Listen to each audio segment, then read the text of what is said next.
Diane ne m'avait pas menti.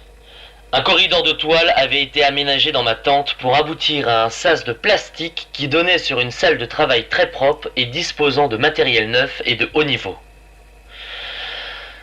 Ce n'est que dans des entreprises internationales que j'ai eu accès à tant de luxe. Des spectromètres de modèles inconnus, des spectrophotomètres, des viscosimètres, des brillantsémètres, des oxymètres, des appareils de mesure de points de fusion et bien sûr divers microscopes dont un petit microscope à effet tunnel. Un paradis pour les biologistes. Au centre de la pièce, mes échantillons de dragonniers et d'arbres concombres. Diane avait mis dans une éprouvette la petite araignée rouge qui ne se trouvait que sur l'île.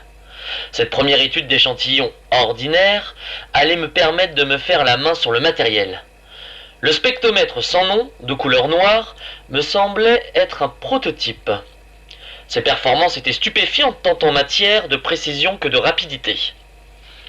Vous apprendrez que le bois du dragonnier est composé de 49% de carbone et 41% d'oxygène, et les pouillèmes d'hydrogène, d'azote, de calcium, de potassium, de magnésium, de fer et de manganèse, et d'une pincée de soufre, ce qui en fait, dans sa composition atomique, quelque chose de très ordinaire.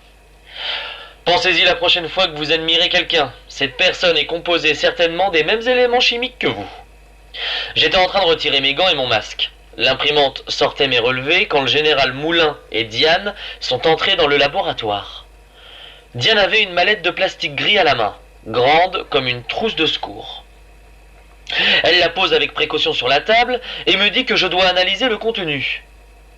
Depuis son monologue de la veille, j'avais pris la décision de ne plus travailler avec elle, mais de détruire sa carrière. Je l'ai ignorée. Et j'ai demandé au général d'ordonner à Diane de sortir, car je voulais m'entretenir avec lui. Le général a réfléchi, assez longuement, et il m'a dit « Je ne peux pas faire ça. Nous sommes dans 2 corps d'armée différents. Il n'y a rien que vous ne pouviez me dire que vous ne pouviez pas lui dire. » Ils étaient tous les deux impassibles, 2 robots. J'étais crevé. Alors j'ai ouvert la mallette. Des tubes à échantillons et des lames avec des résidus minéraux, a priori des morceaux d'écorce, un pistil, un peu de terre.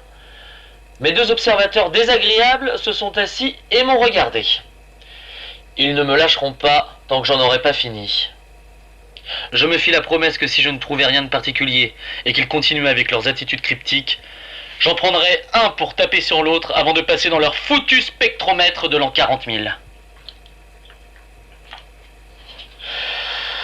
Une première observation du prélèvement végétal éveille tout de suite mon attention. Les cellules sont plus grandes d'un facteur 20. Leur fonctionnement est figé, elles sont structurées très régulièrement, en triangles, losanges, hexagones. Non, elles sont bien vivantes, mais leur fonctionnement est très très lent.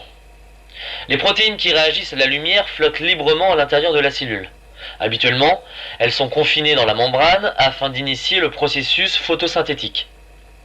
Cependant, si l'échantillon était traumatisé avant l'observation, cette situation est peut-être logique. Pas de thylakoïdes.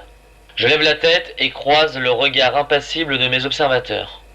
Les thylakoïdes sont des éléments cellulaires indispensables à la photosynthèse. C'était comme si je voyais un homme vivre, mais je constatais qu'il n'avait pas de poumons. Voici une plante très curieuse, donc je passe du temps au microscope. Je sais qu'ils veulent que je passe à l'analyse spectrométrique. Et je veux voir ce miracle de mes yeux. J'ai l'intuition que les protéines flottantes dans la cellule se recombinent lentement pour former un pseudo-thylakoïde. Cela créerait de façon ponctuelle de l'énergie. Cet organisme est-il lent à cause de ce fonctionnement ou a-t-il adopté ce fonctionnement parce qu'il était compatible avec une croissance très lente ? Diane m'ordonne de passer à l'analyse chimique des éléments. Je croise son regard et je comprends. À l'œil nu, l'échantillon n'a pas cette douceur rugueuse du végétal. Il est sec, froid et dur. Il est comme la vigne d'or portant des grappes de lapis-lazuli du jardin des dieux de Gilgamesh. C'est un métal vivant. Ou plutôt, une plante de métal. Les mains tremblantes, je replonge dans le motif angulaire de la cellule. Les longues molécules organiques s'accrochent à un système cristallin partiel de forme cubique diamant. Ce n'est pas du bismuth, c'est du silicium. L'être vivant de silicium respirant de l'oxygène et rejetant du SiO2 tel qu'il a été imaginé par mes confrères biochimistes est viable. Il est sous mes yeux, étincelant de vie tranquille. Et ce n'est pas un échantillon aseptisé de laboratoire. Il y a dans son mécanisme biologique la patine des millions d'années. Il y a quelque part dans ce foutu désert une plante étrangère à tout autre, qui peut changer le monde de la biologie. Je tremble. J'ai du mal à me maîtriser, ou même à penser. Face à ce bouleversement, le prix Nobel est peu de choses. Et tout va changer. C'est le début de quelque chose d'immense. Voyant mon trouble, ils savent que j'ai compris et qu'une analyse spectrométrique est inutile.